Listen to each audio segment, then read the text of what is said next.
Couple reasons. Number one, you don't have the control and you don't have the rear leg loaded properly. Number two, when you go crashing forward, you lose any ability for adjustment, and it makes everything look like it's speeding up, okay? I use a car reference with my young ones. Think about sitting at a car, you know, at a stoplight, and if we're sitting still and the other cars are driving by, we can see that real easy. We can see in the car, we can tell if it's, you know, male, female, sunglasses, no sunglasses, blonde, brunette, whatever the case is. But if we're both going, okay, everything looks blurry. Looks like everything's moving really fast. Well, that's what's happening if we get our body rocking back and then crashing forward as the ball's coming to us. We want to be able to stabilize, okay? So that's number one, and the easiest way to work on this is simply, some people call it the hover drill, some people call it the flamingo drill, okay? Basically what it is it's balancing on one leg with your hip coil properly. I did a short video on Instagram about before you do anything else with young hitters, if you're really looking to improve them, make sure they can do this, okay? Basically, it's just get here and stand on one leg and hold. Now notice the knee is slightly bent.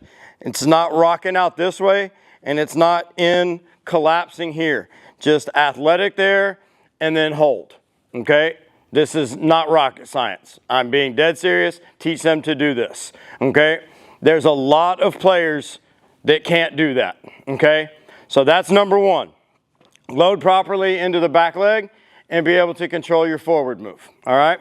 Number two, we see a lot of people do isolated hand drills, okay? I do it with a bunch of my players. You see it all over the place. Here's the one that kills swings.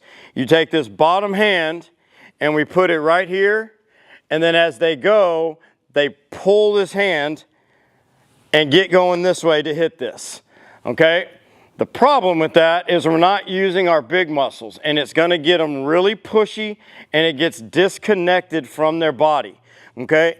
The way that you wanna do this properly and to get the most out of your swing, keep the chest and your front forearm together, meaning almost like they would be attached right here.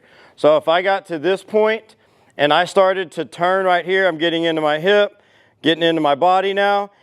Notice how everything's still matching up. And then as I release, I can get behind the baseball.